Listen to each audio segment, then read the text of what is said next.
Voilà, comme convenu, donc partie 2 de l'étude des nombres sacrés avec Monseigneur Gaume. Lecture d'un chapitre du traité, extrait du traité du Saint-Esprit, toujours ce livre extrêmement intéressant, passionnant, majeur dans l'œuvre de Monseigneur Gaume. Et on va continuer avec les nombres. Alors, je ne sais pas si ça plaît à beaucoup de gens, je n'ai pas l'impression que ce sujet passionne les foules, hein, entre guillemets. Bon, bah, tant pis, on va quand même continuer. Hein. Alors évidemment, sur Internet, on peut trouver beaucoup de sites, beaucoup de blogs qui parlent justement de la symbolique des nombres. Hein. Y compris, bien entendu, les nombres qu'on étudie ici, rapidement. Bon, mais là, c'est surtout le rapport avec le divin, avec l'œuvre divine, avec la providence qui est essentielle, naturellement. Hein. On peut trouver un complément. Alors, faut faire attention, parce qu'il y a des choses qui sont à rejeter, hein, naturellement, dans les blogs à tendance ésotérique, on va dire, ou New Age. Mais il y a aussi des choses intéressantes, justes. Alors, je ne suis pas le grand maître qui est capable de tout discerner, hein, absolument pas. J'ai regardé un petit peu, j'ai vu que, ça fait longtemps que je regardais, mais bon, voilà, que comme tout le monde. Mais il y a des choses qu'on peut ajouter, bien entendu, à ce qui va être dit ici. Évidemment que ce n'est pas une étude exhaustive, ce qui serait impossible à réaliser encore une fois. Alors on va étudier le nombre 10, ses mystères, limite infranchissable des nombres. Le 10 c'est la limite, ajouter au nombre 40, ce qu'il signifie, etc. On va regarder également le nombre 11, le nombre 7, enfin voilà.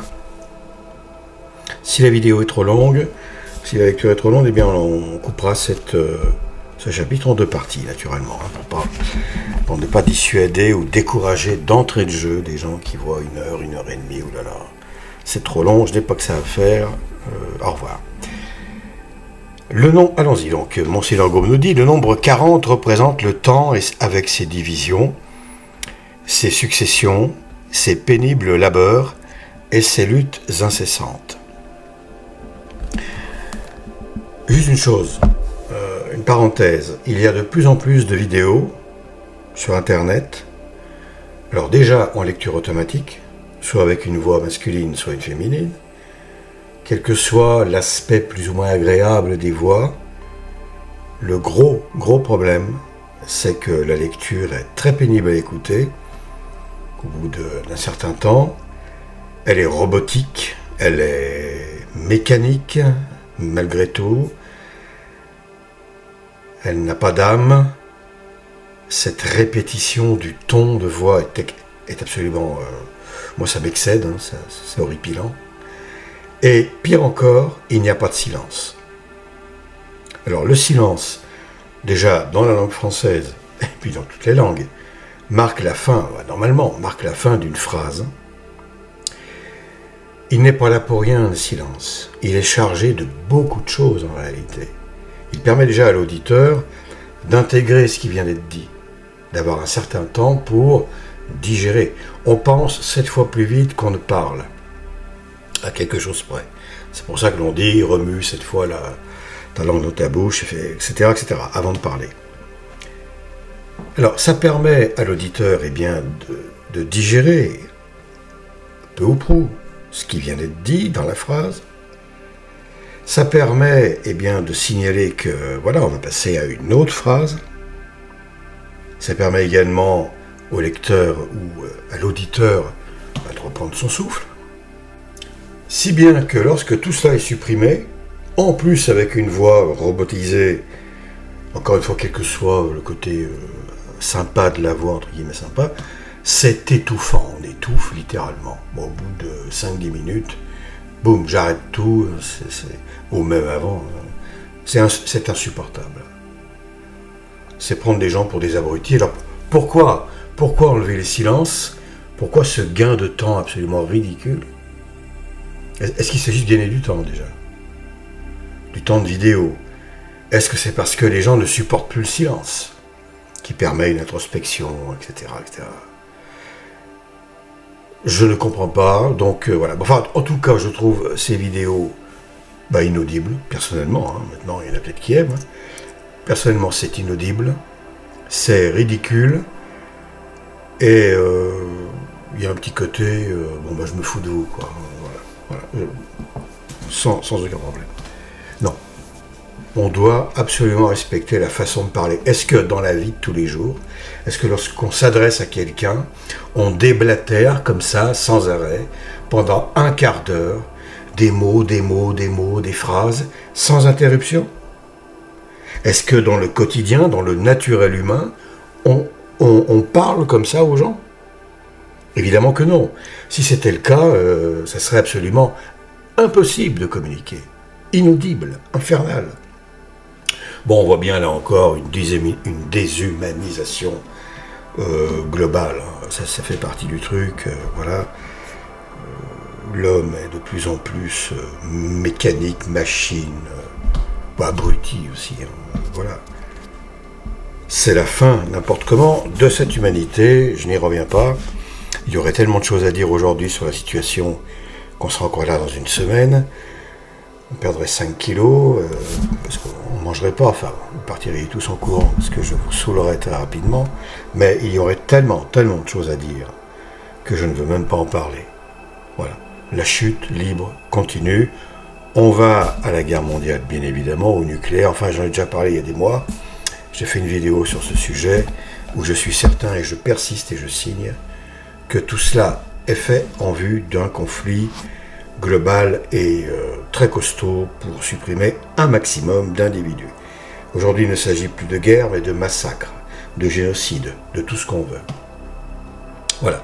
Il n'y a plus de loi, plus de règles, c'est la barbarie. Bon, enfin, revenons à nos moutons, parce que ça va... Je vais partir comme ça, sur les branches et les brindilles de l'arbre, et là, on va plus en sortir. Donc, revenons à nos chiffres. Le nombre 40, donc, représente le temps, avec ses divisions, ses successions, ses pénibles labeurs et ses luttes incessantes.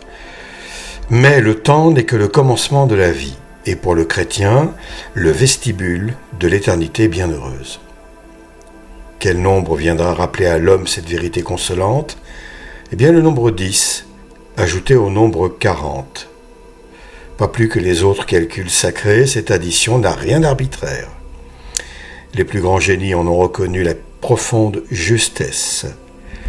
Suivant saint Thomas, le nombre 10 est le signe de la perfection. Pourquoi? Eh bien, parce qu'il est la première et l'infranchissable limite des nombres, qui s'arrête à 9. Évidemment, au-delà de 10, les nombres ne continuent pas, mais ils recommencent par 1. Alors en fait, on enclenche un autre cycle, une autre création, une autre œuvre, une autre, entre guillemets, dimension. Puisqu'après 99, il y a 100, on passe encore à un autre niveau, et ainsi de suite. Un peu comme une spirale, vous savez, une spirale sans fin. Voilà, un escargot, une spirale sans fin. Un vortex. Ainsi, en toute chose, lorsqu'on est arrivé à la perfection, on ne continue pas, mais on recommence. Enfin, on commence autre chose. L'horloger, par exemple, qui a fait une montre parfaite, ne continue pas d'y travailler, il en recommence une autre. Le fait du nombre 10, comme limite des nombres, est de tous les pays et de tous les temps. Quelle preuve plus évidente qu'il n'est ni arbitraire, ni d'invention humaine. Il faut donc reconnaître qu'il est mystérieusement divin et divinement mystérieux. De là vient au jugement des pères que dans l'Écriture, le Saint-Esprit l'emploie si souvent pour marquer la perfection en bien comme en mal. Au nom d'Isaac, Abraham envoie son serviteur Eliezer avec 10 chameaux chargés de présents, demander une épouse pour son fils. C'est le vrai Isaac, cherchant l'Église, la vraie Rebecca, en lui offrant comme cadeau de noces ses 10 commandements, principe de sa déification. 10 frères de Joseph vont chercher du blé en Égypte. C'est l'universalité des hommes demandant le pain de vie au véritable Joseph. Moïse reçoit de Dieu 10 préceptes, ni plus ni moins, c'est la perfection de la loi. Donc il y a toujours cette symbolique en fait sacrée. avec ce que nous vivons, avec la création. Dieu, avec le Dieu, le principe de toute chose est la création. Je rappelle que Dieu est le seul qui n'a pas de principe. Il est par lui-même sans début. C'est incompréhensible. Ne cherchons pas à le comprendre, ça ne sert à rien. On peut se pencher dessus, hein. Mais le gars qui espère comprendre ça, bon, ben, c'est une forme d'imprudence intellectuelle, de naïveté, voire d'orgueil indicible. Bon. Sans début, on ne peut pas comprendre. Sans fin, on peut l'envisager. On peut, disons, l'imaginer, plus ou moins. Bien que. Bref, 10 chandeliers d'or brillent au temple de Jérusalem. Perfection de la lumière qui, par les 10 commandements, éclaire l'Église. Temple auguste, dont celui de Jérusalem n'était que la figure.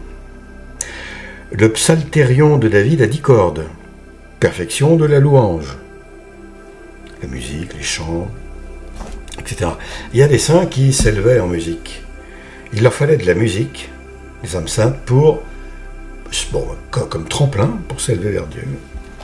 Et sans même parler de ça, bon, évidemment que l'harmonie musicale est très belle. D'ailleurs, je me souviens d'une réflexion d'un gars qui est mort et qui est, s'il n'est pas en enfer, personne n'ira, ou presque. C'est un Rothschild, un gars qui est mort à 100 ans, là, à peu près, 99 ans et demi, me semble-t-il. David, je crois.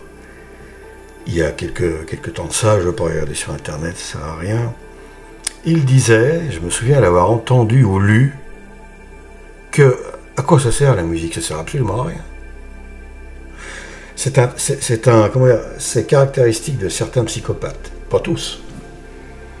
La beauté, ce qui est beau pour l'âme, le baume, la musique est un baume aussi, pour la belle musique.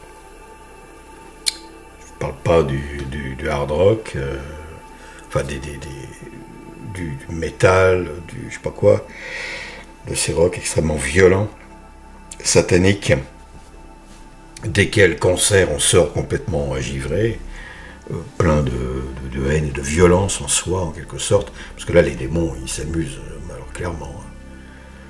Quand vous pensez que le saint curé d'Ars disait que lorsque quelqu'un rentre dans un bal, une jeune fille, un jeune homme, par exemple, eh bien, il laisse à la porte son ange gardien et il rentre avec un démon. Voilà. Déjà, d'entrée de jeu, les jeux sont faits, hein. L'ange gardien, lui, non, ça ne l'intéresse pas. Tout ce qui est du vulgaire, du profane comme ça, de la débauche potentielle ou pas, mais peu importe, hein, que la jeune fille écoute seulement, peu importe, l'ange gardien reste à la porte. Voilà. Et le démon, lui, vient avec elle pour la tenter, évidemment. Ou le jeune homme, ou les adultes, peu importe. Alors imaginez dans les boîtes de nuit, où en plus il y a toute la cam, enfin la drogue, l'alcool, qui sont là pour inciter les individus au plaisir. Et vous savez que, sans doute, bien entendu, que le diable a trouvé au fil du temps, notre monde moderne est un monde de jouissance, en quelque sorte. Eh bien, il a constaté que la jouissance, pour l'homme, est évidemment le meilleur des appâts. Alors, vous allez me dire, ben, oui, mais la Rome aussi, toutes les civilisations. L'homme a toujours aimé le plaisir, les plaisirs. Oui, certes, mais il y a des civilisations où c'est exacerbé, naturellement. Comme aujourd'hui, une civilisation sans Dieu, dont le plus gros problème d'ailleurs est de ne pas craindre le vrai Dieu, ou même un Dieu, fût-il imaginaire, comme c'est le cas des croyances, autres que le catholicisme. Ce n'est pas pour rien si dans l'islam, Dieu est inconnaissable. Hein. Dans le catholicisme est la seule vraie religion, bien entendu, mais on a un Dieu connaissable, et qui est même venu, certes, sous l'une des trois personnes, le Verbe divin, s'incarner en être humain. Et on a son image, le suaire de Turin, qui est l'objet évidemment le plus précieux qui existe dans l'univers. Sur la terre, bien évidemment, qui peut le plus, peut le moins. Et lorsqu'on regarde le Saint-Suaire, lorsqu'on le contemple, on contemple comment Dieu était à quelque chose près, bien entendu, c'est un négatif, mais comment Dieu était de son vivant sur notre monde. Et là, on peut se plonger en se disant, en se projetant, mais ça doit être absolument, pour prendre un terme très, très courant, hallucinant de croiser, de cheminer un moment, de vivre avec Dieu fait homme. C'est quelque chose qui est au-delà des mots. Lorsqu'on se plonge dans cette vision-là, cette contemplation, cette réalité qui a été vécue par des gens, par des milliers de personnes à son époque, lorsqu'il était vivant, et notamment, bien sûr, d'une façon très proche, par ses apôtres, et par le plus chanceux d'entre eux, Saint Jean, qui était son préféré. Un sort on ne peut plus enviable, bien entendu, dans le bon sens du terme, en vie. C'est tout à fait extraordinaire. Quand vous imaginez, on est avec le Seigneur, vous êtes avec le Seigneur, vous mangez, vous marchez, vous parlez, mais surtout, on s'arrête, on mange avec lui, ou on parle, il nous enseigne. Il enseigne simplement sans même manger quelque chose sur le bord d'un chemin. L'idée du pique-nique, quoi, vous voyez, pique-nique divin. Et non pas le pique-nique, je sais pas quoi, là, la pièce de théâtre blasphématoire épouvantable qui a eu lieu il y a quelques années, déjà pas mal de temps, je pense, une dizaine d'années, facile. Avec, il y avait Peace Christ, il y avait pique-nique, je sais pas quoi, là, je ne me souviens plus, mais bon, blasphème sur blasphème sur blasphème, allons-y.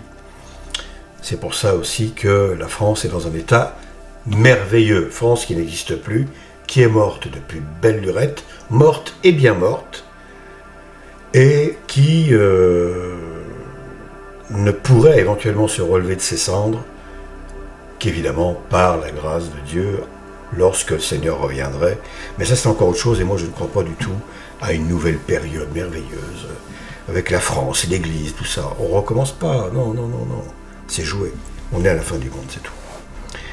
Vous savez, c'est technique aussi. Je dis surtout ça pour les personnes qui prennent le train en marche de l'Angélus, ou qui ne sont pas tout simplement au courant, ou qui n'ont pas, qui ne se sont pas posés un moment pour réfléchir à cette question sous cet angle. Nous savons tous que les anges déchus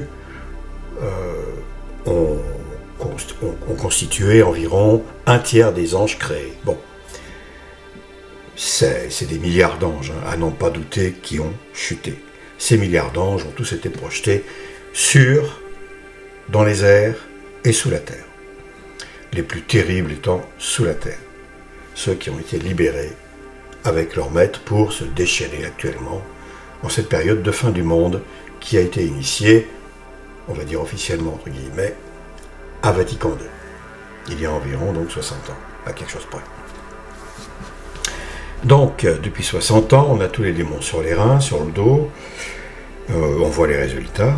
Le résultat est devant nous. C'est un monde débile, absurde, idiot, qui n'a aucun sens. Où il y a définitivement, je parle en général, évidemment. Surtout en Occident. L'Occident est le pire de tous les lieux, de tous les endroits sur la planète aujourd'hui. C'est le lieu le plus attaqué, le plus atteint, le plus marqué par le satanisme. C'est le lieu tout simplement le plus châtié, qui subit le plus grand châtiment de Dieu, parce que c'est celui qui a le plus péché. Pourquoi? Parce qu'il avait le plus reçu. Il a le plus renié, rejeté, maintenant il déteste, etc. Donc il est envahi, il est remplacé, tout ce qu'on veut. Et il est en phase d'autodestruction, avec un goût pour le suicide qui est absolument significatif d'un satanisme extrême. Bien, vous voyez, si on va là-dedans dans le détail, je vous dis, on est là encore au mois de septembre. Donc, pour faire simple, je ne sais même plus ce que je disais. D'ailleurs, il va falloir que je reprenne le fil. Voilà, on parlait des démons, des déchus. Les démons, les anges déchus. Ceux qui sont passés pour les ovnis. D'ailleurs, les ovnis, vous allez voir. Ah, le cinéma, il commence, mais en vrai maintenant. on va passer d'Hollywood à la réalité. Vous allez voir. Ce qui se prépare avec, quand on regarde un petit peu ce qui se dit dans les séries là, actuelles, qui sont à vomir, hein, à vomir. C'est toujours la même chose. Des scénarios débiles, des super pouvoirs encore plus débiles, etc. Bon, bref. On n'en parle pas, mais ce qui est intéressant, c'est de noter ce qui est derrière, ce qu'ils veulent nous dire, ce qu'ils veulent ingérer dans les cervelles des gens qui regardent ça, et on sait qu'au cinéma, la passivité est un atout pour eux, énorme pour nous injecter en quelque sorte leur poison intellectuel, doctrinal et tout ce qu'on veut. Il faut être actif lorsqu'on regarde un film. Alors bien sûr, lorsqu'on regarde Fernandel ou des choses comme ça, ça va à peu près tout seul, malgré que on trouve, même dans ces films-là, bien entendu, la marque du diable, quelque part. Il y a souvent une référence, une bête à cornes pendue, enfin, qui trône sur un mur. Les cornes, il y a très souvent les cornes, ça c'est très très important. Pour eux, il y a toujours une petite référence quand même au maître des lieux, bon, sans lequel finalement, dans ce monde, les portes sont fermées, hein, bien évidemment. Mais pour revenir aux démons, donc, ce nombre de démons qui a chuté, il faut bien considérer qu'ils ont laissé autant de places vides au ciel. Voilà. Dieu avait créé pour eux autant de places dans son immense royaume qu'il avait créé d'anges. C'est merveille. Un ange, à la base, c'est une merveille. Évidemment, la plus grande des merveilles, c'est Dieu lui-même, évidemment. Il est infiniment plus merveilleux que toutes ces créatures réunies. Toute sa création, créatures comprises. Mais les anges, c'est quand même quelque chose. Je pense qu'il y a des personnes qui en ont vu. Ce n'est pas mon cas. Mais ça doit être à tomber par terre. Tellement ces êtres sont beaux. Alors en plus, il y a les 9 ordres, hein, vous savez, Séraphin, Chérubin, Trône, etc. Dans l'ordre après, je crois que c'est domination, principauté, puissance, vertu, archange, ange. Alors bien sûr, plus on monte vers les séraphins, plus c'est beau, plus c'est grand, plus ils sont grands, plus ils sont... etc., etc. Et malgré tout, un tiers d'entre eux est chuté. Alors autant dire qu'on a affaire à une puissance de feu absolument extraordinaire. Un seul ange déchu, ou ange tout court, même pas déchu bien sûr, peut détruire le monde en une heure, je ne sais pas, en très très peu de temps. Il ne lui faudrait peut-être même pas un jour. Bien, revenons aux places. Ces places-là doivent être occupées, d'où la création de l'homme. On fait très simple. Et depuis 6000 ans environ que Adam et Ève ont été créés, eh bien, les places ont été prises, et il n'en reste quasiment plus au ciel aujourd'hui de places libres. C'est une économie divine en quelque sorte. C'est assez simple. Je me souviens toujours d'un prêtre un jour qui m'avait dit, mais en fait, quand il n'y aura plus aucune place à prendre au ciel, eh bien c'est la fin de l'humanité. Il m'a demandé, bah oui, j'avais dit oui. On était d'accord, évidemment. Voilà, donc aujourd'hui il y a très peu de places. C'est les dernières places à prendre. Les plus chères, on va dire. Elles ont une grande valeur, ces places, parce que quand même, aujourd'hui on vit au temps de l'Antichrist. Alors certes, on ne sait pas encore, enfin, certains le savent naturellement, mais il n'a pas encore fait son avènement public, voilà. Mais il est en train de le faire, je pense, petit à petit. Alors il y a des candidats, hein, naturellement. Mais revenons vite fait au nombre de places, rapidement. Aujourd'hui, il en reste peu, très peu. Et lorsque la dernière âme qui, élue, une fois décédée, prend la place ultime, la dernière place au ciel dans le royaume de Dieu, l'humanité n'a plus aucun intérêt. C'est-à-dire qu'elle n'a plus aucune raison d'exister. Dieu a créé le monde pour ses saints, pour les saintes âmes, non pas pour ceux qui, malheureusement, se livrent à l'amour du monde avec tout ce que cela comporte, engendre. Voilà. C'est pour cela qu'il y a une fin aussi à ce monde.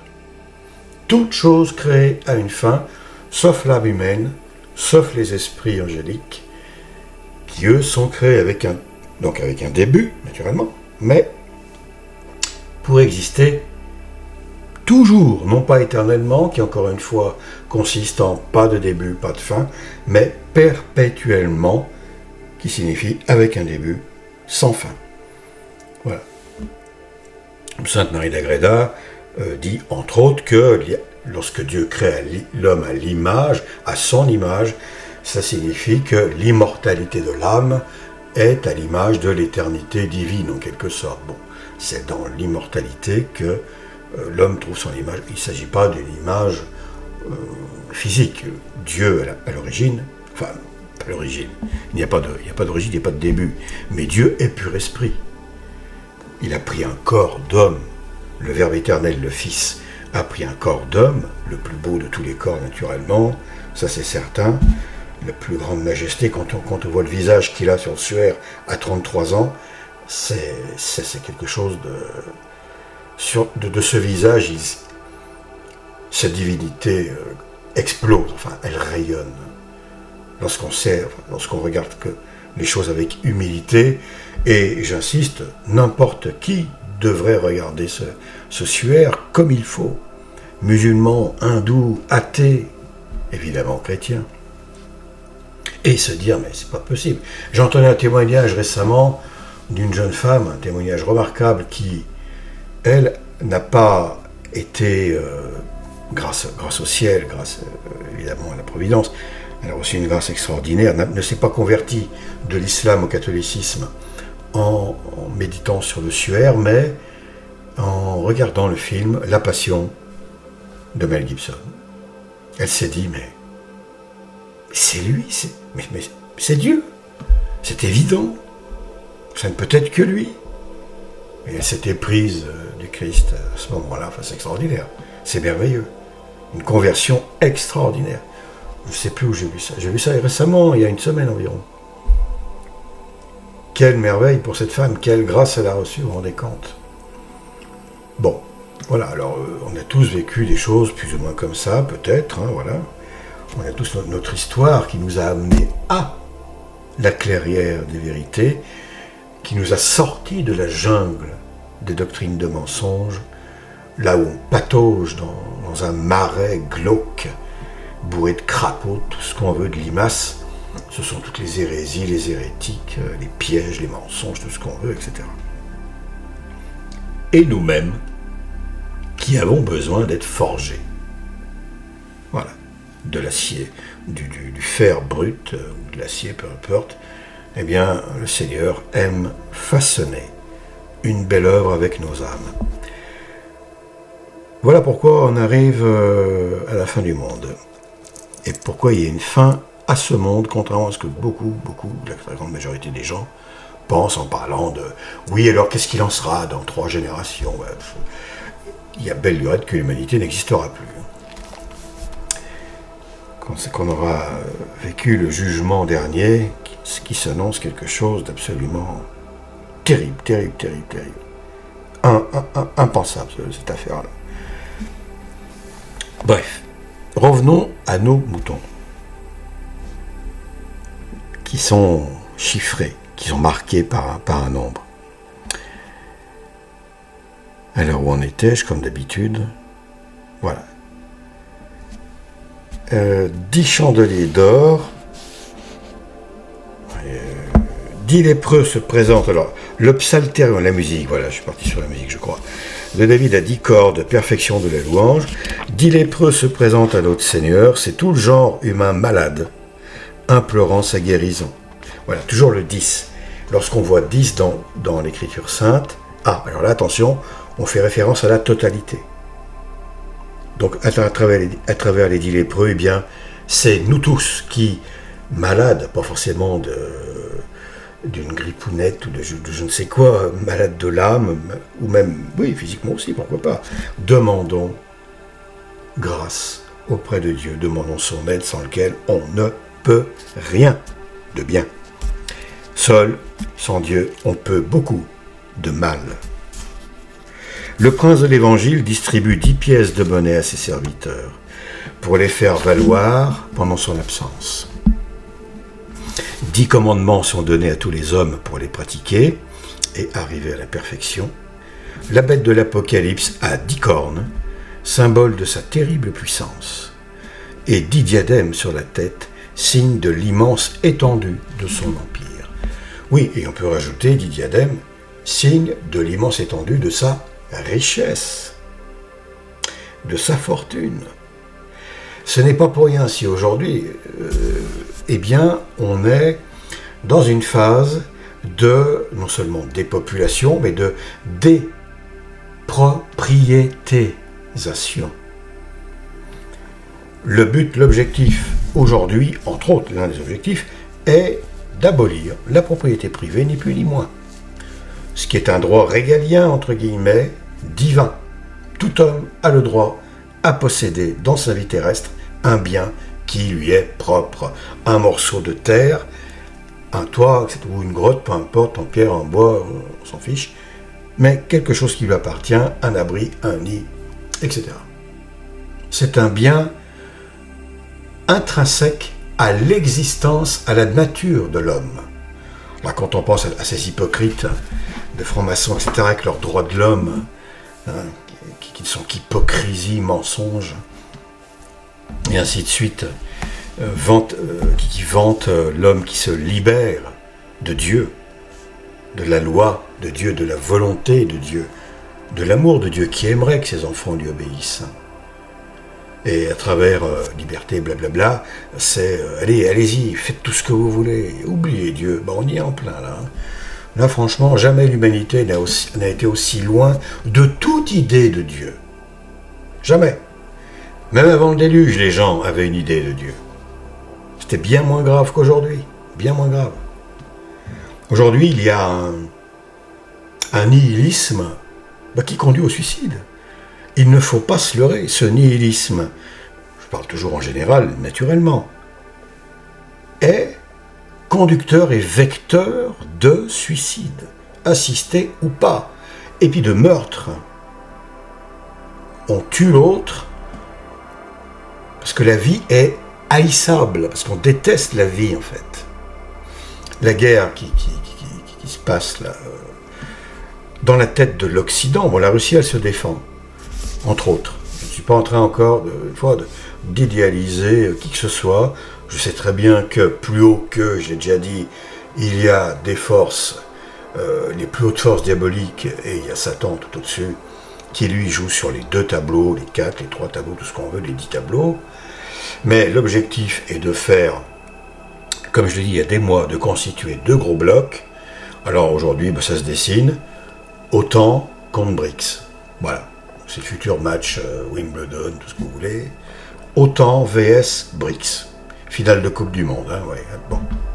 Il faut que les pays, disons, de moins d'importance que les superpuissances, eh bien, s'agrègent,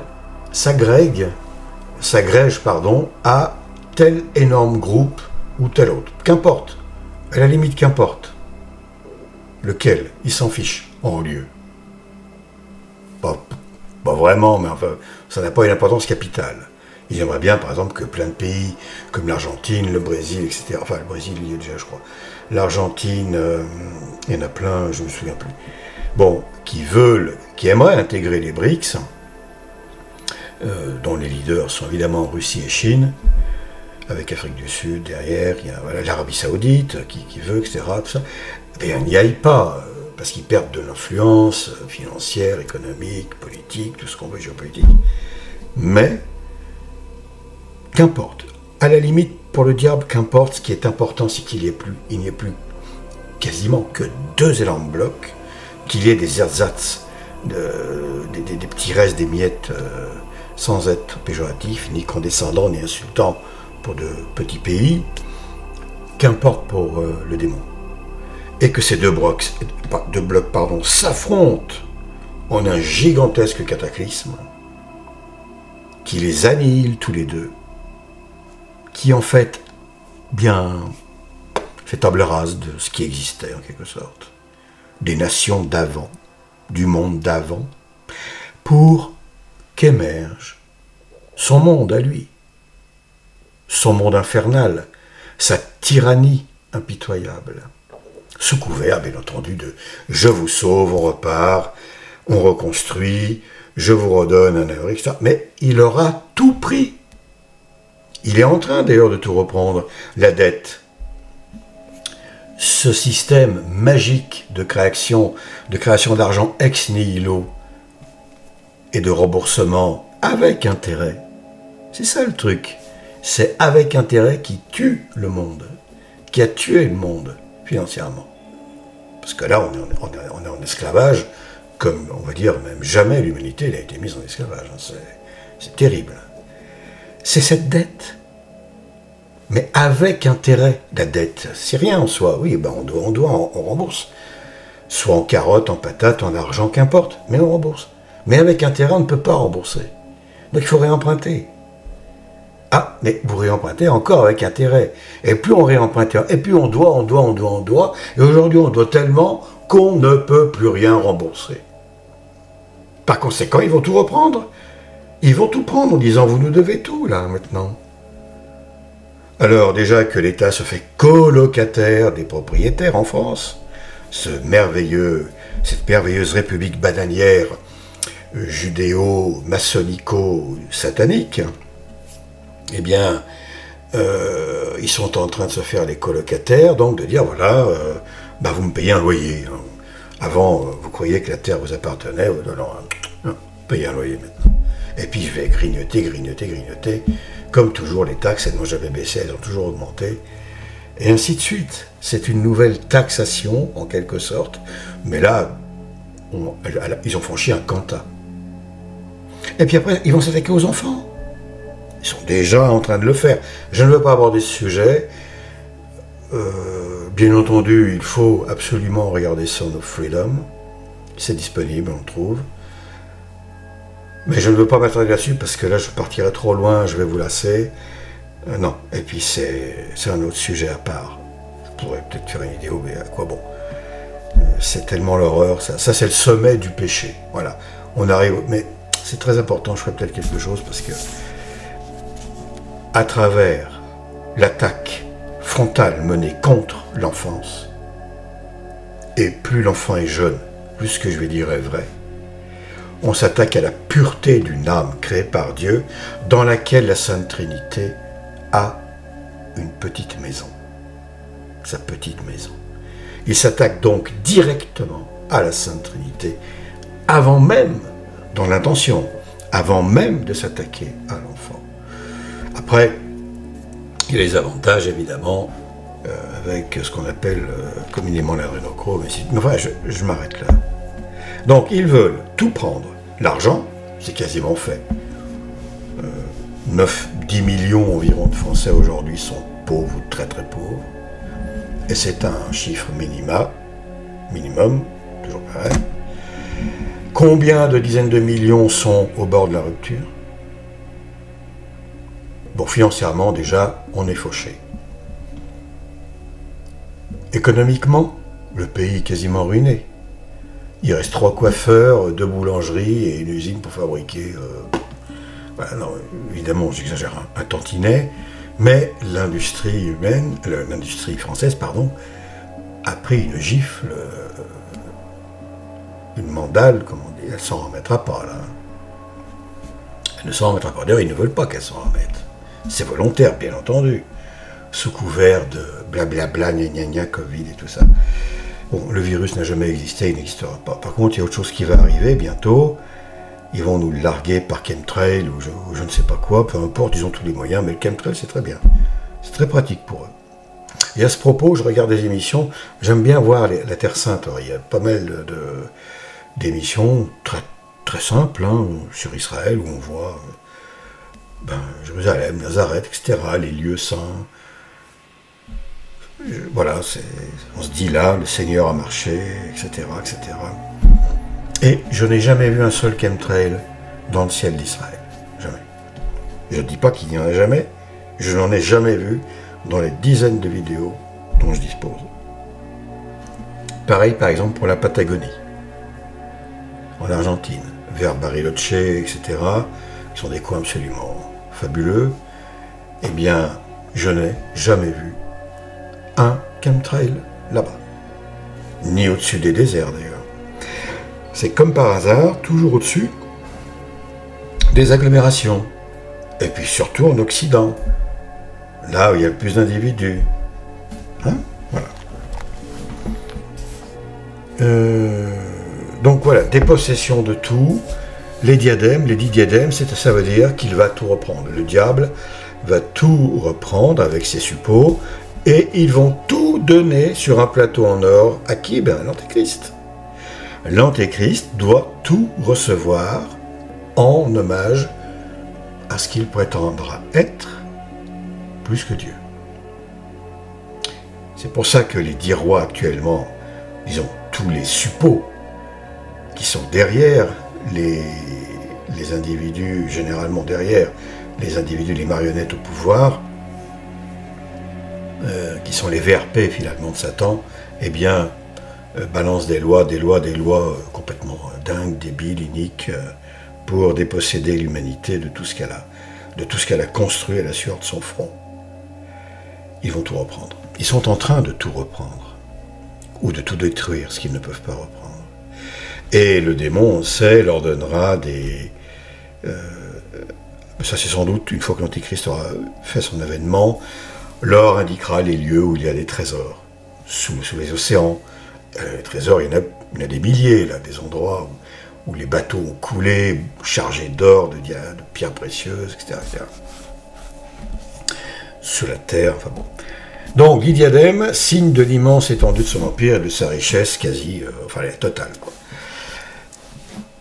Continuons donc. Pris-Sol et en lui-même, nous dit Monseigneur Gaume, le nombre 10, limite infranchissable des nombres, est donc le signe de la perfection.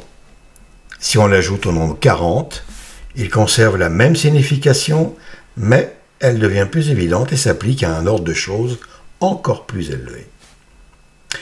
40 et 10 font 50, évidemment. Et ce nombre marque la réunion du temps et de l'éternité. C'est la croix, un petit peu.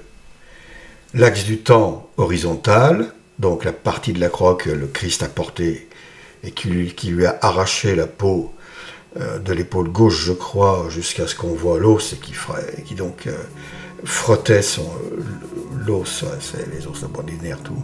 Une horreur, une de ses plus grandes souffrances physiques. Et l'axe vertical, c'est le divin. C'est l'axe divin, c'est la rencontre de l'homme et de Dieu, de la providence avec sa création. Le lieu où elle intervient, c'est le point d'intersection, c'est là où il y a la tête finalement du Christ. Hein. Et c'est le 50. On arrive à 50. C'est la Pentecôte. Sans la Pentecôte, sans l'intervention de l'Esprit Saint au Cénacle, pas d'église. Pas d'église, pas de salut. Pas de salut, pourquoi on vit? Pourquoi vit-on sur cette terre? Toutes les vies depuis 2000 ans n'ont servi à rien. Sans la Pentecôte, c'est aussi simple que ça. Évidemment, sans Christ non plus, bon, voilà. Et sans ce qu'il y a eu avant. Donc, ce nombre marque la réunion du temps et de l'éternité.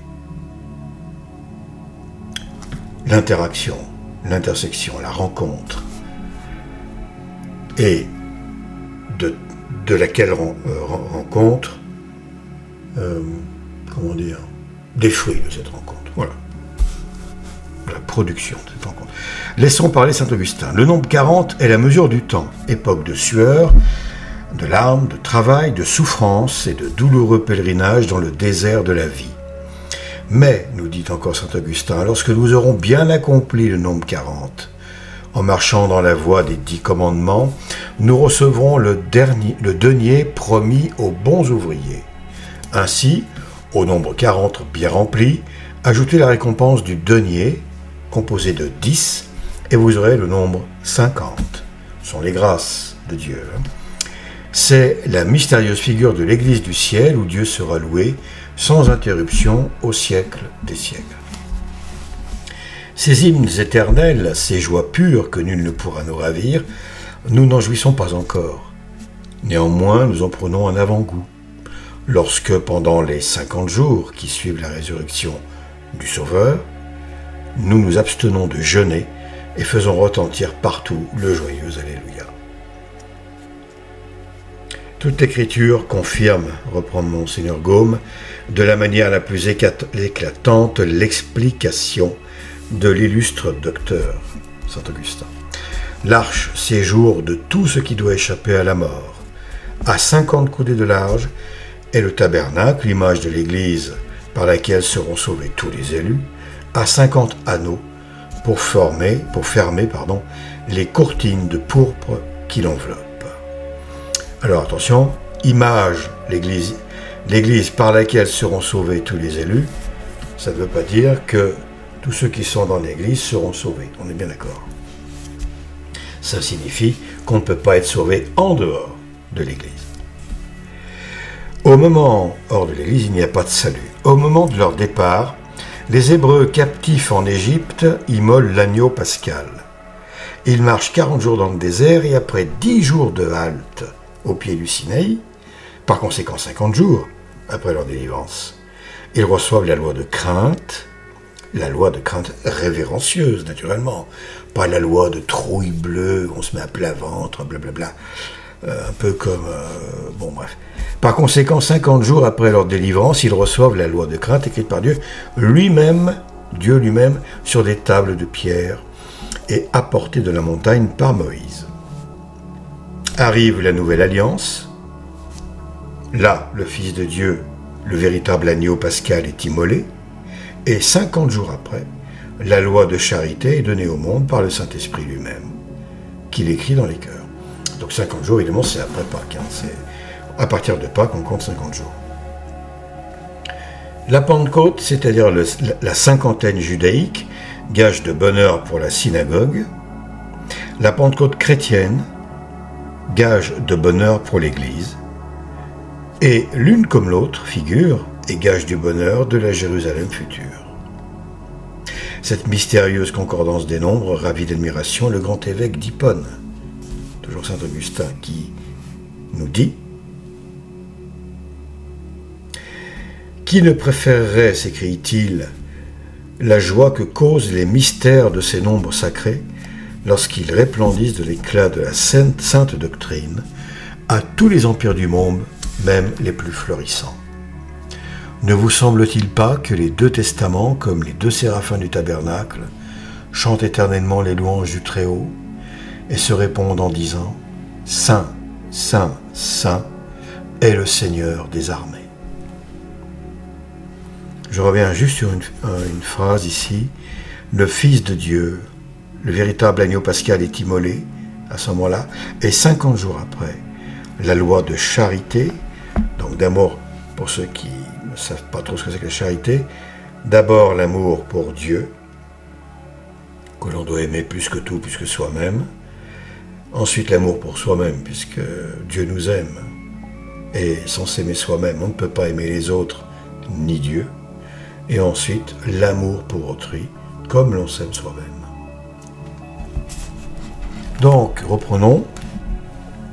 La loi de charité est donnée au monde par Saint-Esprit lui-même, qui l'écrit dans les cœurs, qui écrit les tables de la loi non plus sur de la pierre, mais dans les âmes. C'est très beau. Le nombre 50, formé de 10 et de 40, renferme un autre mystère d'une ravissante beauté.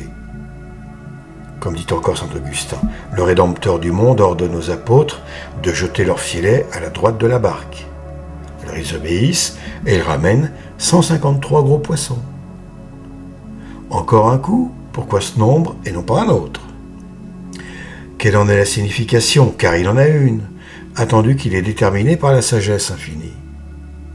Tous les hommes, continue saint Augustin, sont appelés à la Trinité, par la Trinité.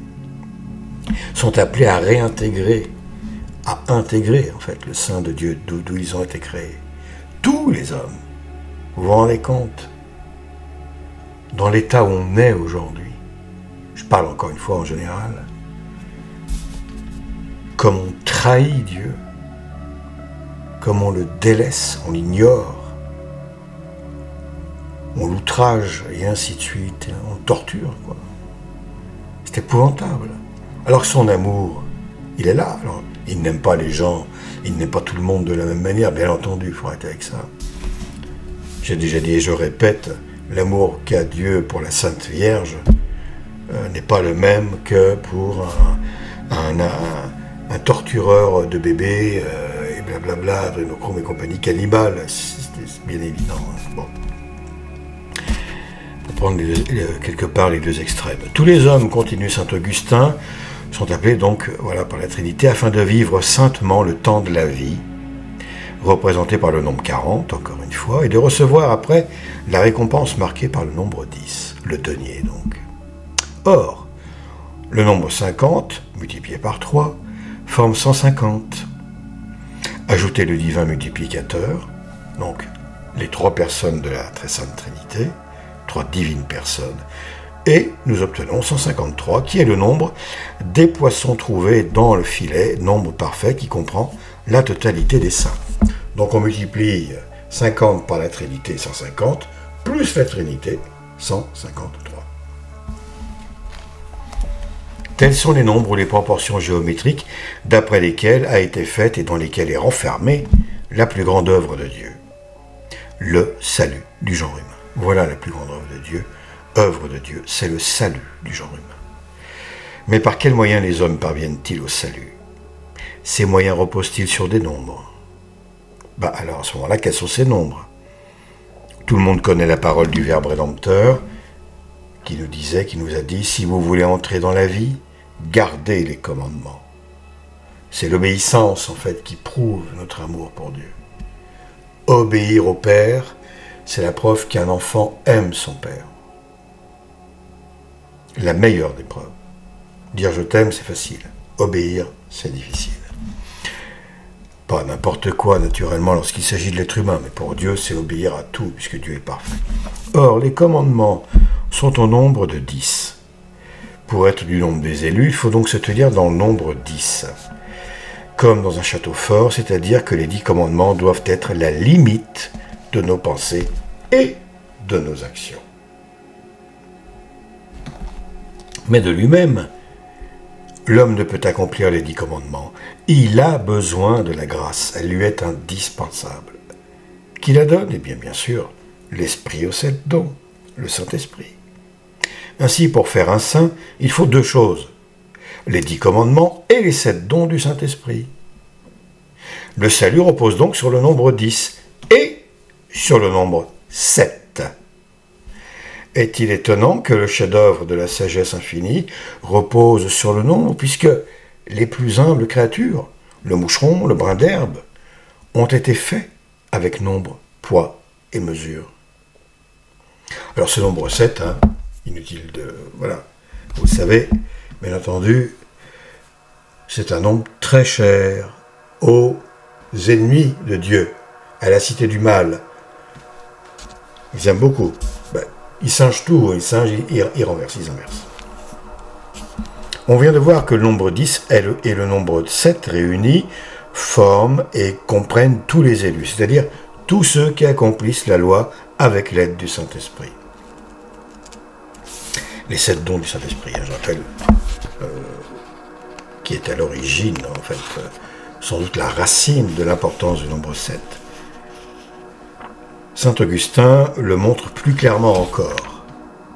En effet, dit-il, si vous additionnez 10 et 7, en ajoutant les uns aux autres les chiffres qui les composent, vous arrivez à 153. Et vous avez, comme il a été expliqué plus haut, la multitude innombrable des saints, marqués par les 153 poissons. On additionne tous les chiffres un à un, comme ça. Si vous additionnez 10 et 7 en ajoutant les uns aux autres les chiffres qui les composent, on arrive à 153. Monsignor Gaume reprend, si l'ordre moral, la vertu, la sainteté, repose sur le nombre 10 combiné avec le nombre 7, eh bien il en résulte que le signe du désordre moral ou du péché, c'est le nombre 11. et la totalité du désordre moral ou du péché, le même nombre multiplié par 7, soit 77. 911. 11 septembre. Le 11 qui revient énormément dans le cinéma. Il faut bien regarder où il est indiqué. Le 6, n'en parlons pas. Il est souvent visionné 3 fois de suite. On le voit une fois, hop, on le revoit une deuxième fois et une troisième fois.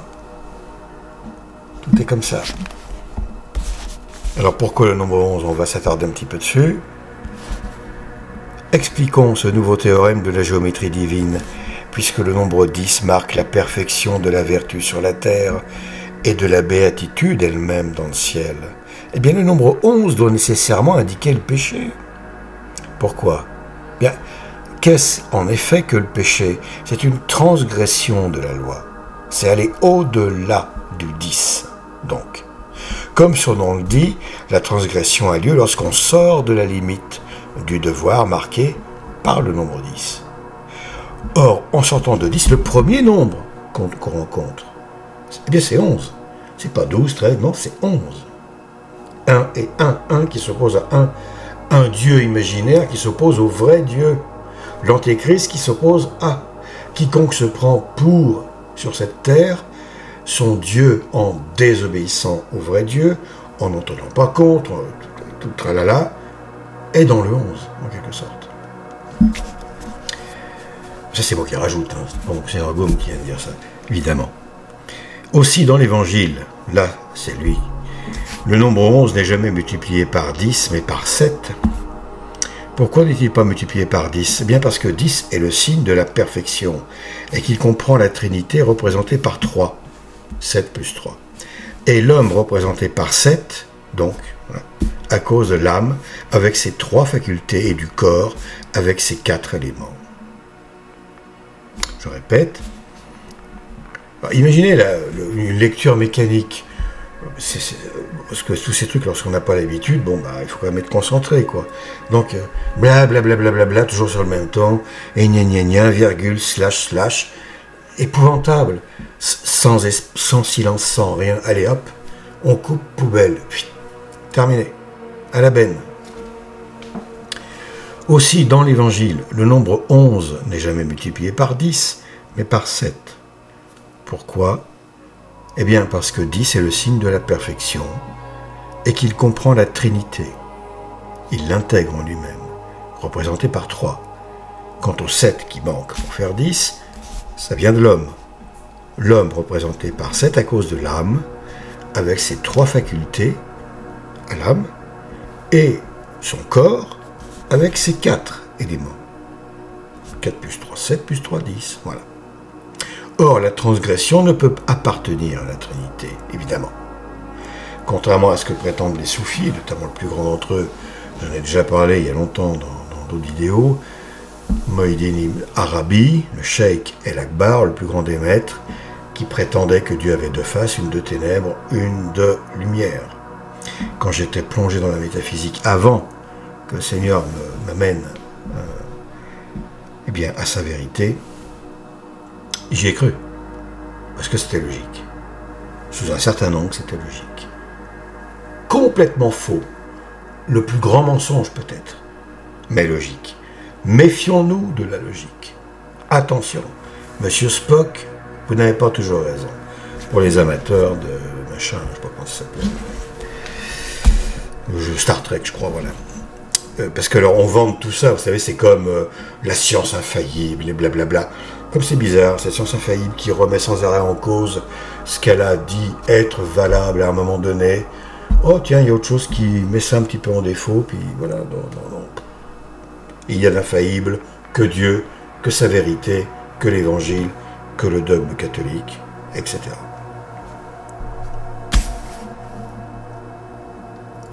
Donc, comme la transgression ne peut pas appartenir à la Trinité, qui ne peut pas se nier elle-même, la perfection, vous vous rendez compte si elle pouvait se nier? Et là, je ne comprends pas une intelligence comme celle d'Ibn Arabi, qui aurait dû percuter là-dessus, qui aurait dû se dire comment se fait-il qu'il y a un aveuglement, n'importe comment, hein, dans ce type d'erreur, parce que c'est une erreur. Lorsqu'on y croit de bonne foi, on est dans l'erreur, on n'est pas dans le mensonge. On est pris dans un mensonge, mais soi-même on commet une erreur. Et lorsqu'on cherche la vérité de bonne foi et que vraiment on s'accroche, le Seigneur, si telle est sa volonté, peut amener cette âme à la vérité en lui faisant comprendre que non, non, non, ça c'est faux. Je ne suis que vérité, que lumière, et pas ténèbres, et pas mon inversion, pas ma négation. Comment voulez-vous que le néant fasse partie de lui, Dieu, qui est tout? Le néant qui est la négation de ce qui peut être. Le néant, ce n'est pas du vide, ce n'est pas rien, c'est l'impossible, encore une fois. C'est ce qui est impossible. Or, alors quand on dit que Dieu sort une âme du néant, c'est-à-dire crée une âme, Dieu crée une âme à partir de rien, de lui-même. Cette âme était en fait contenue virtuellement, potentiellement, enfin virtuellement plutôt, je pense, virtuellement dans la volonté divine, dans l'éternel présent divin. Mais il y a un moment où elle doit être créée. Pas manifestée, créée. Attention. Nous ne sommes pas des projections, contrairement à ce qu'enseigne la métaphysique, l'agnose. Nous ne sommes pas une manifestation du divin. Non, pas du tout. On est créé, on est extérieur à Dieu. Bon, enfin, n'allons pas là-dedans. Or, la transgression ne peut appartenir à la Trinité. Pour multiplier 11 signes du péché, il reste donc 7, à cause des péchés de l'âme et du corps. Et on a 77. Les péchés de l'âme sont qui est un très mauvais chiffre, en fait. Très mauvais, oui, chiffre. Les péchés de l'âme sont la profanation des 3 facultés, comme les péchés du corps sont la profanation de ces 4 éléments. Ce simple mot de la langue des nombres révèle au grand jour le sens, généralement incompris, des menaces tant de fois répétées dans Amos. Parlant par l'organe du prophète, Dieu dit « Si Damas commet 3 et 4 crimes, si Damas commet 3 et 4 crimes, je ne lui pardonnerai pas. Si Gaza commet 3 et 4 crimes, je ne lui pardonnerai pas. Si Tyr commet 3 et 4 crimes, je ne lui pardonnerai pas. Si Édom commet 3 et 4 crimes, je ne lui pardonnerai pas. Si les fils d'Ammon commettent 3 et 4 crimes, je ne leur pardonnerai pas. » Amos 1, 3, 13. Pourquoi le Seigneur pardonnera-t-il 1 et 2 et ne pardonnera-t-il pas 3 et 4? Eh bien parce que 3 et 4, composant le nombre 7, marquent la transgression totale de la loi et la révolte complète de l'homme, composé d'une âme et d'un corps. C'est grand ça. Parce que 3 et 4, composant le nombre 7, marquent la transgression totale de la loi et la révolte complète de l'homme, composé d'une âme et d'un corps. Ainsi 11 multiplié par 7 marque la totalité de la transgression et la dernière limite du péché. Est-il besoin de répéter que ce mystérieux calcul n'a rien d'arbitraire? C'est la vérité même qu'il emploie et qui nous en donne la signification. Pierre a reçu le pouvoir de remettre et de retenir tous les péchés. Bon, évidemment, sauf les péchés contre le Saint-Esprit, qui doit d'ailleurs égaler 77. Il demande dans ce qu'il signe, comment dire, non pas dans le détail, mais dans sa synthèse. Attribuer au Saint-Esprit une quelconque connotation satanique, c'est dans le 77. On a synthétisé tous les péchés possibles. Bon, bref. C'est la vérité même qu'il emploie et qui nous en donne la certification. Pierre a reçu le pouvoir de remettre un. Il demande au divin maître combien de fois il devra pardonner. Eh bien, sans attendre la réponse, il s'empresse d'ajouter « Jusqu'à 7 fois ?» demande-t-il, Pierre. « Non, jusqu'à 7 fois, reprend notre Seigneur, mais jusqu'à 70 fois 7 fois.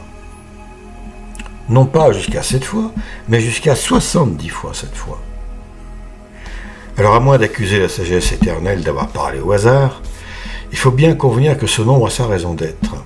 Quelle est cette raison et pourquoi ce nombre et non pas un autre?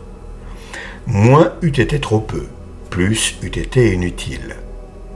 Moins eût été trop peu puisque tous les péchés sont rémissibles, bon, sauf celui quoi, et qu'on en obtient le pardon toutes les fois qu'on le demande avec sincérité. Plus eût été inutile puisque 70 fois 7 fois indique l'universalité des péchés, ainsi que nous l'avons vu, et la perpétuité de la rémission, ainsi que nous allons le voir. En effet, un nouveau trait de lumière nous révèle la signification du nombre 77, en faisant briller dans toute sa splendeur l'adorable sagesse qui a tout disposé avec nombre, poids, mesure, etc. Saint Luc, traçant la généalogie du Rédempteur, compte en tout 77 générations. Ainsi, dans les conseils éternels, la descente du Fils de Dieu sur la terre a eu lieu au moment précis où 77 générations de pécheurs s'étaient écoulées, afin de montrer par ce nombre mystérieux qu'il était venu pour effacer l'universalité des péchés commis par le genre humain. Magnifique ça. Franchement, je trouve ça grandiose. Voilà, ça c'est. Là, on voit Dieu, l'intelligence infinie du Créateur. C'est prodigieux. Voilà, nous avons donc expliqué le nombre 7 combiné avec les nombres 10 et 11. Il reste à l'expliquer pris isolément. Ce nombre 7. De tous les nombres sacrés, 7 est, au jugement des pères de l'Église, ces incomparables interprètes de l'Écriture, un de ceux qui renferment les plus nombreux et les plus profonds mystères. En voici quelques-uns. Composé de 3 signes de la Trinité, que nous avons vus dans la précédente vidéo, et de 4 signes du temps, le nombre 7 représente le Créateur et la créature. Il les représente et dans leurs caractères généraux et dans leur nature intime, c'est-à-dire dans leur totalité. Totalité de l'homme, composée d'une âme avec 3 facultés, mémoire, entendement, donc intelligence, et volonté, et d'un corps avec les 4 éléments de la matière, qualité de la matière, longueur, largeur, hauteur, profondeur. Totalité de Dieu, la sagesse septiforme qui a créé le monde, qui le conserve et qui le sanctifie. Or, le Créateur et la créature comprennent tout ce qui est. Le nombre 7 est donc la formule complète des êtres. Il exprime non seulement le fini et l'infini, donc la perfection, l'infini c'est la perfection, l'absolu, ce qui est absolu, ce qui ne dépend de rien, ce qui ne provient de rien, ce qui se suffit à lui-même, ce qui a sa raison suffisante, etc. Mais encore la différence qui les distingue et les rapports qui les unissent. L'un est immuable, indivisible, Dieu évidemment, l'autre changeant et divisible. L'un est principe, l'autre effet du principe, contingence. Dans sa signification naturelle, le nombre 7 est donc une protestation permanente contre tous les systèmes erronés du panthéisme ou de l'éternité de la matière et du rationalisme ou de l'indépendance de l'homme. Voilà, le nombre 7 détruit toutes ces doctrines fausses, mensongères. Avoir l'universalité des êtres, avec l'universalité des êtres, le nombre 7 marque encore la totalité du temps. Rien de plus clair, puisque 7 jours allant et revenant sans interruption composent les mois, les années et les siècles. On peut rajouter que si ce n'était pas le cas, à ce moment-là, le nombre 7 ne pourrait pas comprendre Dieu lui-même, puisque Dieu est en lui-même, par sa nature, en fait, l'universalité du temps, de tous les temps. c'est son éternel présent. Dans l'éternel présent divin sont tous les temps. Tous les temps y sont contenus. C'est pourquoi Dieu contemple toutes choses du haut d'un présent éternel. C'est pourquoi on peut dire qu'il est omniscient. Il sait tout, tout le temps, quel que soit le temps dans lequel est plongée sa création, quelles que soient les durées, et ainsi de suite. Des significations fondamentales du nombre 7 résultent les applications si fréquentes que le Saint-Esprit en fait dans l'Écriture. Ces applications deviennent autant de révélations riches d'enseignements et resplendissantes de beauté. Ainsi, dans le but de repeupler le monde, Dieu ordonne à Noé de faire entrer dans l'arche 7 paires d'animaux purs. Lorsque tout est prêt pour la vengeance, il accorde encore 7 jours de répit aux coupables. Quand les eaux du déluge ont diminué, Noé attend 7 jours avant de lâcher une seconde fois la colombe, puis 7 autres jours avant de la lâcher une 3e fois. Donc la Trinité ici est signifiée. Pour jurer son alliance solennelle avec Abimelech, Abraham immole 7 agneaux. Jacob sert 7 ans pour obtenir Rachel, image du vrai Jacob travaillant pendant les 7 âges du monde pour conquérir la vraie Rachel, l'Église, son épouse. Les épis pleins et les vaches grasses, symbole de la pleine abondance. Les funérailles de Jacob durent 7 jours, éloquente représentation de la vie de l'homme dans la vallée des larmes. Les Juifs mangent le pain azim pendant 7 jours, durant lesquels le pain levé doit être exclu de leur maison sous peine de mort. Mortification complète du corps et de l'âme pour entrer en communication avec Dieu par la mendication de l'agneau pascal. Je reviens juste sur cette femme, pauvre créature, qui est dans un état lamentable, bien évidemment. Moi, ça m'excède assez rapidement, ce genre de choses. Il faudrait inventer des distributeurs de baffes automatiques. Parce que, évidemment, c'est horripilant. Je rappelle que plus on aime le bien, plus on déteste le mal. Quelqu'un qui restera indifférent, oh, c'est rien, c'est une vieille, elle perd un peu la boule, alors elle dit deux, trois âneries comme ça. Non, là, il y a du satanisme. Et évidemment qu'on ne cause pas comme ça, sans qu'il y ait derrière soi, en soi, tout un tas de démons qui chuchotent blablabla. C'est bien évident. Hein, on peut délirer sur du jeu de boules, de la pétanque, un match de foot, la politique, mais pas sur Dieu. Non, on ne touche pas à Dieu.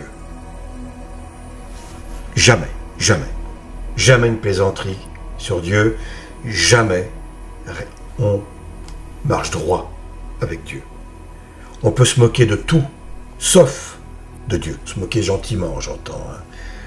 Avoir un humour, un détachement. De tout et de tout le monde. Je dis bien de tout et de tout le monde. Même de ceux qui se croient plus que des hommes. Hein? Voilà. Surtout de ceux-là. Mais pas de Dieu. Et c'est ceux-là même qui ont légiféré dans ce pays, enfin, ce qui s'appelle un pays, qui est un hall de gare et un hôtel, comme dit l'autre, là, Attali, eh bien, ont légiféré le droit au blasphème. Ça n'a jamais existé, ça, dans le passé. Je mets ma main presque à couper, enfin, voilà. Que le droit au blasphème, c'est inédit. C'est une invention du monde moderne, donc de la fin du monde. Quoi. Le monde moderne, c'est la dernière étape. Avant le trou noir. Alors évidemment que la question n'est pas de haïr la personne. Catholique, le Seigneur nous intime de ne pas ressentir ça. De prier pour elle, oui, si on le veut. Si on juge que ça en vaut la peine, etc. La haïr, non. Mais haïr ce qu'elle dit, haïr ses blasphèmes, ses péchés, ça c'est essentiel. Et lui dire en face. Et lui dire, mais c'est épouvantable ce que vous racontez. Et je vais vous le prouver, vous le démontrer. Écoutez-moi, plutôt que de faire la mariole encore. Non, non, ne partez pas. Restez encore 2 minutes. Qu'est-ce que c'est que 2 minutes dans votre vie? Écoutez-moi 2 minutes. Et après, vous ferez ce que vous voudrez.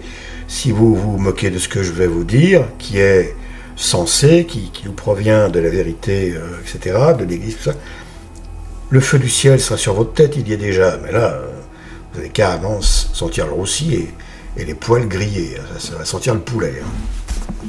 Bon, enfin bref, on continue. Le chandelier donc, du tabernacle à 7 branches, nous dit Monseigneur Gaume. Je vais essayer de ne pas m'arrêter maintenant jusqu'à la fin. Hein. Ouais, ligne droite, hop là. C'est une partie de l'autoroute où il n'y a plus d'arrêt, tout ça.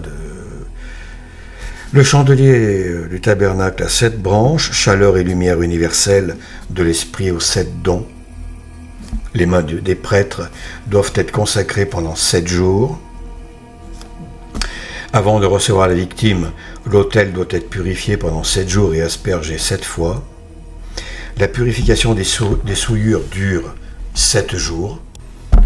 Aux 3 fêtes solennelles, le peuple juif, type de tous les autres, doit offrir 7 agneaux. Alors là, ça va en faire bondir plus d'un, type de tous les autres. Non, ne bondissez pas. Le peuple hébreu, le vrai peuple, quand on dit juif, évidemment, c'est pas juif au sens les talmudistes avec leur chapeau aujourd'hui, qui blasphèment à tout va, hein, etc., qui sont pleins de haine et tout ça. Non. On parle des Hébreux, du peuple élu d'avant. Oui, c'est le peuple type, tout à fait, de tous les autres. Et d'ailleurs, leurs descendants, le sang, évidemment, les lignées sont toutes plus ou moins corrompues maintenant, pas toutes, mais ont des résistances physiques aux éléments, au climat, et donc une faculté d'adaptation aux 4 coins du monde. Tous les endroits de la planète ont une résistance également aux maladies,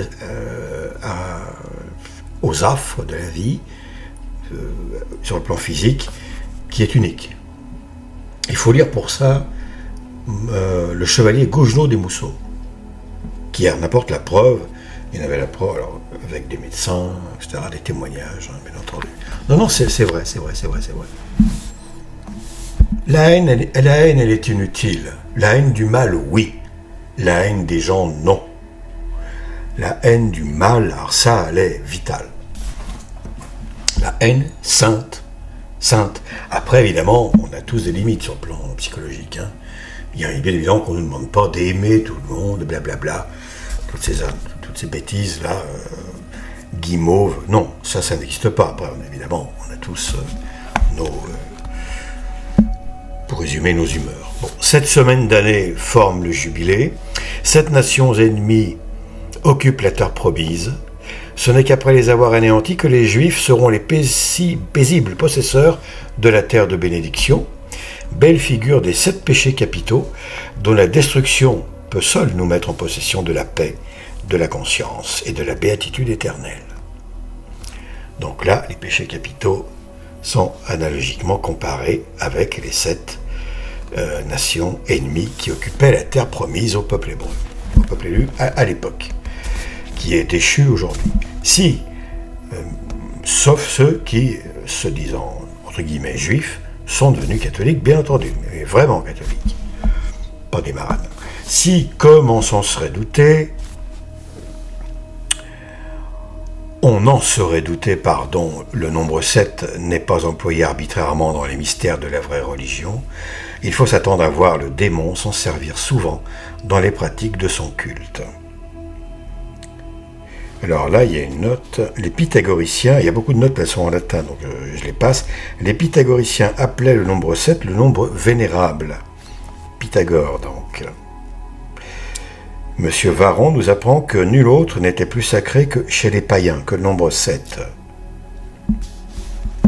Bon. Or, ce grand singe de Dieu, le diable, plus instruit que nous, bien entendu, des profonds mystères du nombre 7, veut que ces prêtres ne deviennent tels qu'en immolant 7 béliers. Soit dit en passant aussi, il y a 7 anges qui sont devant le trône de Dieu et debout. Alors ça doit être 7 séraphins. Il y a peut-être un chérubin ou 2 au milieu, enfin, peut-être 3 séraphins, 2 chérubins, un trône, 2 trônes. Je sais pas. Enfin, bref, mais en tout cas, ils font partie des majeurs, Saint-Michel, Saint-Gabriel, etc., etc. 7. Et on pense qu'il y a 7 familles qui gouvernent le monde, au-delà des 300 et ainsi de suite. Et on pense qu'il y a un niveau où il n'y a plus que 7 individus qui reçoivent leur commandement directement du démon, du diable qui leur apparaît. D'ailleurs, généralement, je répète, pour ceux qui... les vendredis à 15 h, au hasard. Connaissons cet agneau. Pardon, j'en étais où?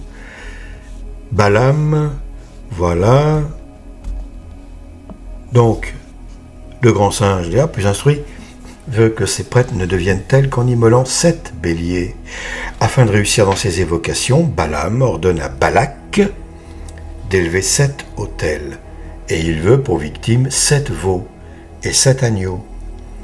Oh, comment ils vont faire, c'est plus de vaches, hein? Aujourd'hui encore, 7 ablutions de l'idole forment le rite sacré de l'adoration solennelle chez les Indiens. Constamment, les 7 agneaux reviennent dans tous les sacrifices, double image et de la totalité des péchés et de l'efficacité toute puissante du sang de l'agneau véritable pour les effacer. Ainsi, pour apaiser le Seigneur terriblement irrité, Ézéchias fait immoler 7 taureaux, 7 béliers, 7 boucs et 7 agneaux. Au retour de la captivité, afin d'expier tous les péchés de la nation, on immole 77 agneaux. Purifié, Israël peut marcher contre ses ennemis qui fuiront devant lui par 7 chemins, des routes complètes. Comme le Saint-Esprit est l'âme du monde et que son influence septiforme se fait sentir à toute créature, pour l'éclairer, la purifier, la glorifier, l'ordre est important pour l'éclairer, donc la guider, l'amener à la vérité, la purifier par la pénitence, le repentir, etc., et la glorifier, eh bien, par la grâce et par le denier, 10, la récompense. Le nombre 7 lui appartient d'une manière particulière au Saint-Esprit. Il forme, on peut le dire, la proportion géométrique de toutes ces opérations. De là vient l'usage si fréquent qui en est fait dans l'Ancien et dans le Nouveau Testament. 7 prêtres avec 7 trompettes font tomber les murs de Jéricho, les 7 dons du Saint-Esprit renversant l'empire du démon. Voilà ce que ça signifie analogiquement. Les murailles de la cité du mal. Dans les 7 tresses de ses cheveux réside la force de Samson. Les 7 dons du Saint-Esprit, force du chrétien, martyr de la guerre ou martyr de la paix. 7 chœurs de musique accompagnent l'Arche d'Alliance dans sa marche triomphale. Et David chante les louanges de Dieu 7 fois le jour. Alors à travers ces chants, eh bien, on voit les hymnes éternels des saints, réunis autour de Dieu et sauvés par les 7 dons du Saint-Esprit. 7 ans sont employés à la construction du temple. L'Église bâtie par l'Esprit aux 7 dons pendant toute la durée du septénaire qu'on appelle le temps. C'est-à-dire les 7 époques qui mènent à la fin du monde. 7 conseillers dirigent le roi de Perse. Concernant la fin du monde, je conseille encore une fois d'écouter sur ce sujet précis l'abbé Zins, qui a fait une grosse étude concernant l'Antichrist, la fin du monde, la fin des temps, la distinction entre les deux, avec les écrits, il s'est fondé sur les écrits des pères, évidemment, etc. Et donc c'est du costaud, je crois, vraiment du costaud. C'est doctrinal, quoi. Je conseille vraiment d'écouter ces vidéos. 7 conseillers dirigent le roi de Perse, qui envoie Esdras reconstruire le temple de Jérusalem. Ici, on voit les 7 dons du Saint-Esprit reposant sur notre Seigneur, envoyé par son Père pour reconstruire le véritable temple de la véritable Jérusalem. 7 anges sont debout devant le trône de Dieu, bah tiens. Et 7 colonnes soutiennent le palais de la sagesse. 2 figures également transparentes des 7 dons du Saint-Esprit, soutien de l'Église et prince des adorations éternelles. 7 yeux, alors ça ne se dit pas, 7 yeux, j'avoue que c'est dur, hein, un peu délicat, 7 yeux, bon voilà, sont gravés sur la pierre angulaire des murs de Jérusalem. Là, analogiquement, 7 dons du Saint-Esprit sur notre Seigneur, pierre angulaire de l'Église du temps et de l'Église de l'éternité. 7 bergers encore conduiront le divin bercail lorsque le Rédempteur l'aura formé. Ici, on retrouve les 7 dons du Saint-Esprit, conducteurs des habitants de la cité du bien. 7 années de folie et d'habitation parmi les bêtes sont infligées à Nabuchodonosor. Punition adéquate des 7 péchés capitaux. 7 lions sont dans la fosse où est jeté Daniel. Là, on a 7 péchés capitaux autour du chrétien dans la vallée des larmes. C'est fort, hein, tout ça. Hein. L'Évangile nomme 7 mauvais démons. 7 esprits des péchés capitaux. 7 pains nourrissent 4000 hommes dans le désert. Tiens, nous y voilà. Le fameux gueuleton. Les 7 dons du Saint-Esprit, nourriture spirituelle du monde entier. Dirigés par le Saint-Esprit, les apôtres établissent 7 diacres. Universalité des œuvres de charité spirituelle et corporelle. Saint Jean adresse l'Apocalypse à 7 églises, nombre de la totalité. Le Fils de Dieu lui apparaît dans le ciel, environné de 7 chandeliers d'or. Les 7 dons du Saint-Esprit rayonnant du Verbe incarné. La grande bête encore donc a 7 têtes et 7 yeux. Pardon, 7 têtes à 7 yeux. Ça fait 49. Je compte bien. 7 péchés capitaux avec leur redoutable puissance sur le monde physique et sur le monde moral. Voilà le sens de cette chose. 7 anges sonnent successivement de la trompette. 7 tonnerres se font entendre, et avant d'expirer, le monde coupable est frappé de 7 plaies. Terrible prophétie de l'universalité des signes de mort et des fléaux réservés au dernier jour. On en sait quelque chose. Il est temps de terminer cette esquisse de la science des nombres et d'en faire l'application directe aux chrétiens. Il est la construction du Saint-Esprit et nous connaissons les riches matériaux dont il se compose.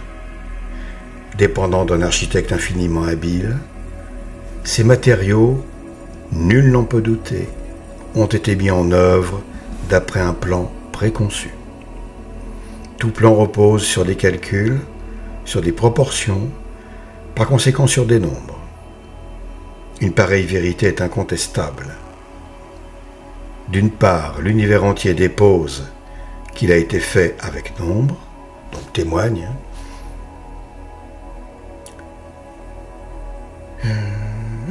Poids et mesure, c'est-à-dire dans des proportions géométriques d'une précision et d'une harmonie parfaite. D'autre part, le chrétien est le chef-d'œuvre du Saint-Esprit. Il faut en conclure a fortiori que des calculs admirables de justesse ont présidé à sa construction. Quels sont les calculs, ou mieux les nombres spéciaux d'après lesquels a été bâti le chrétien, sur lesquels il repose, qui sont comme la charpente de l'édifice et la mesure de ses proportions? Le chrétien a été fait avec les 2 nombres les plus sacrés, le nombre 7 et le nombre 10. Par eux, il subsiste. Le monde finira lorsque la somme de ces 2 nombres mystérieux, combinés ensemble et multipliés par la Trinité, sera complète. Rappelons en preuve le beau passage de saint Augustin. L'Esprit, auteur des dons sanctificateurs, est désigné par le nombre 7, et Dieu, auteur du décalogue, par le nombre 10. Pour faire un chrétien, il faut réunir ces 2 choses. Si vous avez la loi sans le Saint-Esprit, vous n'accomplirez pas ce qui est commandé. Et là, ça s'adresse aux Juifs d'aujourd'hui. essentiellement. Il y a tout autre individu qui pense être dans les commandements de Dieu, mais qui fait fi de son Église, du Saint-Esprit, etc. Mais lorsque, aidés de l'Esprit aux 7 dons, vous aurez conformé votre vie au décalogue, vous serez bâtis et vous appartiendrez au nombre 17. Appartenant à ce nombre, vous vous élevez en additionnant au nombre 153. Arrive le jugement, et vous serez à la droite pour être couronné, non à la gauche pour être condamné. Fin de la citation de saint Augustin. Étonnant, hein? Je répète la dernière phrase, appartenant à ce nombre, 17,